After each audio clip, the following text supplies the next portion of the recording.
Hi, I'm Tom, and I've always had a passion for cheap, fast sailing boats. In this series, we're sacrificing a little bit of the speed in exchange for seaworthiness, as we restore, modernise and turbocharge this super rare 14-foot Roamer Sailing Dinghy I recently purchased sight unseen off Facebook Marketplace for just $1,200.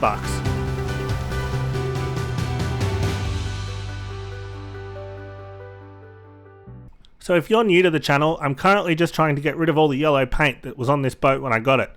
It didn't look very good, and it was letting water through onto the timber in places where the paint was completely stuffed. In the last episode I used lemon peel paint stripper from Boatcraft Pacific to get the bulk of it off, but as you can see there's still a lot of little bits I needed to get off with the sander, so I used my Ryobi orbital sander from Bunnings and my cheap shop vac to suck up all the dust, and really just got stuck into it.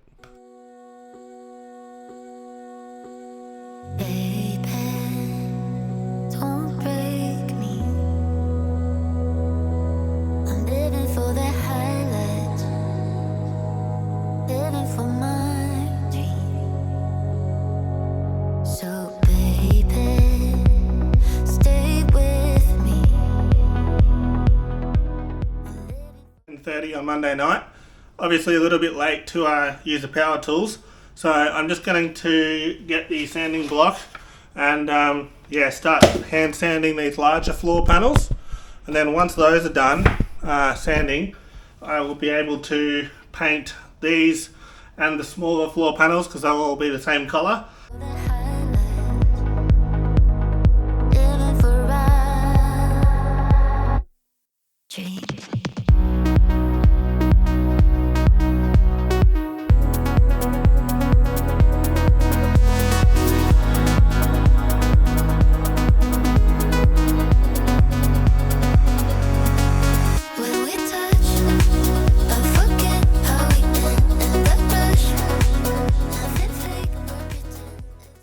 Okay, that's about, 25 to 12.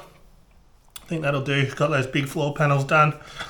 So, tick that off. Just gotta, paint them tomorrow night. And, hopefully at some point I'll get out here and I'm allowed to make noise and, keep going on the boat. But bedtime. So I don't want to be left out of all the talk about galley boxes on YouTube in the world of dinghy cruising. So I had a bit of a win last week when I was taken to Aldi to grab a few essentials for the pantry, somewhat reluctantly after a long day out, I'll admit. I found myself in the aisle of shame as it's known, the one down the middle with all the specials, and I was just considering if I needed any night vision goggles or an air conditioner or a 2000 watt generator or maybe a scratching post for a cat when I found this little stove. It's basically like an imitation Jetboil. I believe it was like $52 initially, but then it was down to $27 on special and there was only 2 left. So here in Australia, a genuine Jetboil goes for something like $232 on special. So to get something that was basically the same for just $27 was unbelievable, and my reluctance for our trip to Aldi soon turned right around. Since I'm not very experienced in the dinghy cruising world, I thought we'd consult the Bible, Dinghies for All Waters, written by the designer of my boat, Coleman, to see what he thinks about these types of stoves. Bottled gas stoves are clean, simple, will start immediately, hardly ever need pricking, need no pumping, will not smoke when turned down and are comparatively quiet. Availability of spare cylinders is steadily becoming more widespread, consequently this type of stove is tending to supplant the Primus.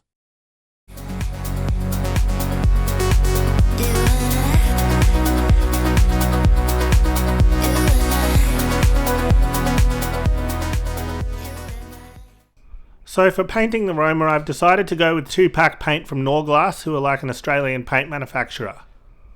People that have been watching the channel for a while will remember that last year when I did the $100 moth project, I actually used single-pack paint.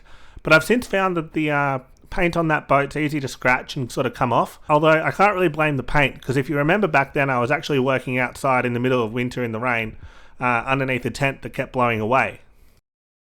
Interestingly, the council that looks after the suburb I used to live in recently made the news because they banned people from working on boats and cars in their own backyard. I can't help but think, was that my fault?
So I went with the orange paint on the tiller and the oars just to kind of break up all the white in the cockpit.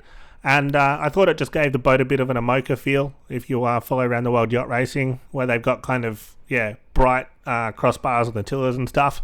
So that's my decision, and I'm really happy with how it came up. Alright, so it is Friday night. It's a long weekend here, so we've got Monday off work. I'm going to crack into this now and get as much sanding done as I can.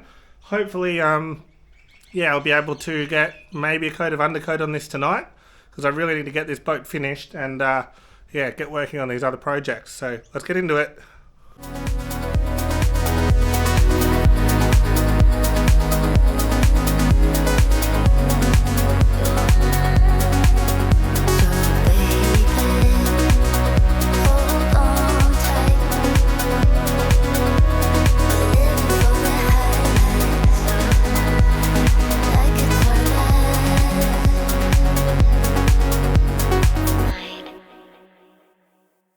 So I ended up spending ages on the little multi-tool, just getting into all the corners in the stringers and up against the bulkheads and stuff. But I actually managed to melt the Velcro pad that the sandpaper connects to. So then I had to go back to Bunnings to buy another one. The lady in the Bunnings tool shop actually recognised me and said, "You've been here before, haven't you?" And I had to say, yes, I have. So like me, you might have been wondering what these little sort of walls are around the chain plates. Luckily, Eric Coleman can tell us because he wrote about it in the book. A simple modification to stop rainwater creeping across the side decks from the shrouds makes an improvement to one's comfort when sleeping aboard.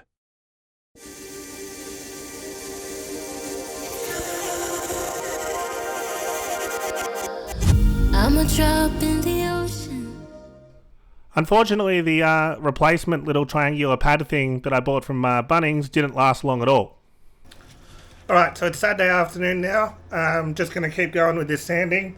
As you saw yesterday, I had issues with the sanding triangle pad thing from Bunnings falling apart.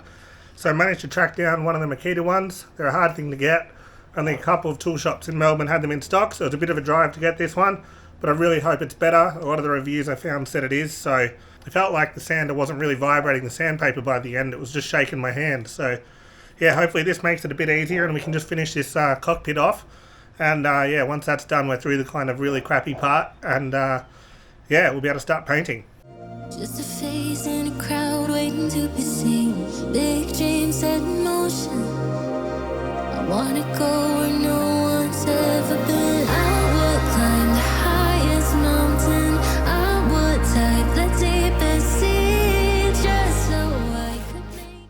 So you'll remember in a previous episode I pulled off a big beam of timber from the front bulkhead of the cockpit that was used to secure the boom tent. I thought I should just quickly mix up some epoxy and fill in those holes. I just cut the backing card from the Makita sanding pad to use as like a scraper, and just quickly put some thickened epoxy in there. I did check that the screws hadn't punched through into the other side of the cabin there, because I didn't want to just be pumping epoxy into the boat for no reason. But fortunately, the self-tappers went into a large backing plate on the other side, so yeah, I didn't have to worry about that.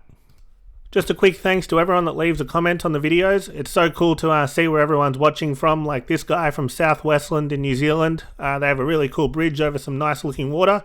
And Kyle from the Orkney Islands, about as far from Melbourne as you can be and still be on the same planet. It just blows my mind there's people out there that watch these videos from all corners of the world. And also a big thanks to everyone that keeps supporting the channel on Patreon. Remember, if you're a member of the Patreon, when this boat goes in the water, you get your name in the boat. So yeah, I'll put the link to that in the description. Feel free to head over there if you're in a position to help. See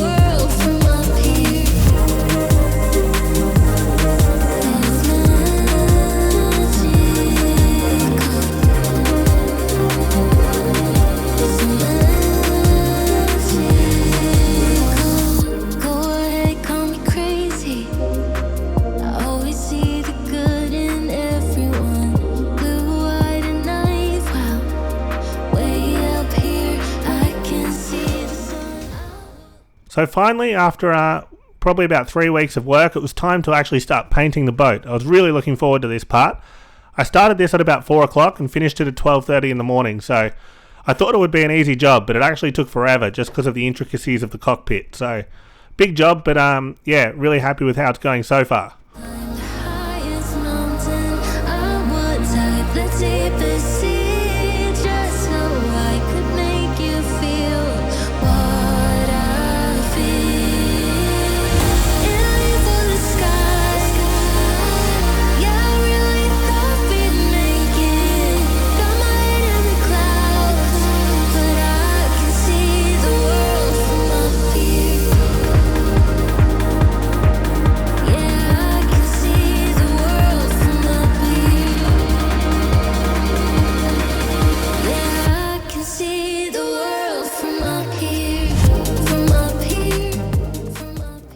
Okay, so it's now 10:30 at night, just coming back out after a quick stop to have some lunch. Been at this all afternoon, and had to put my son to bed and stuff as well. So lucky this stuff's got an 8-hour pot life, so I should be able to just get straight back into it now and finish off this undercoat. I had read on the internet that people said these boats probably didn't take off because they're quite complicated and there's a lot of stuff to build. Like, you can feel it when you're painting it. There's just so much surface area because it's just so big and intricate with all the little nooks and crannies and stuff. So it is a massive job, but I'm getting there. So we'll keep going and hopefully be done by midnight.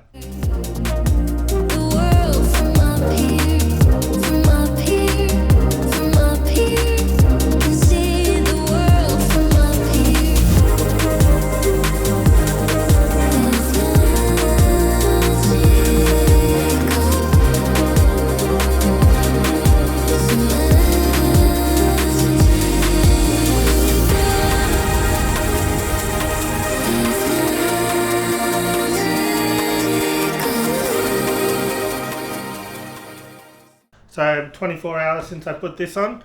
I've got to give it a bit of a hand sand before I can do the next coat, according to the Norglass manual for that paint.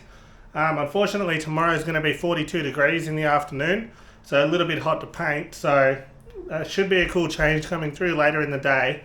So I think if I can hand sand everything tonight, and then tomorrow once the cool change comes through, then I can come out and put a second coat of undercoat on. But yeah, it definitely looks better being white than it does yellow. So we're getting there. It's just slow process and a lot of work. Let's get into it.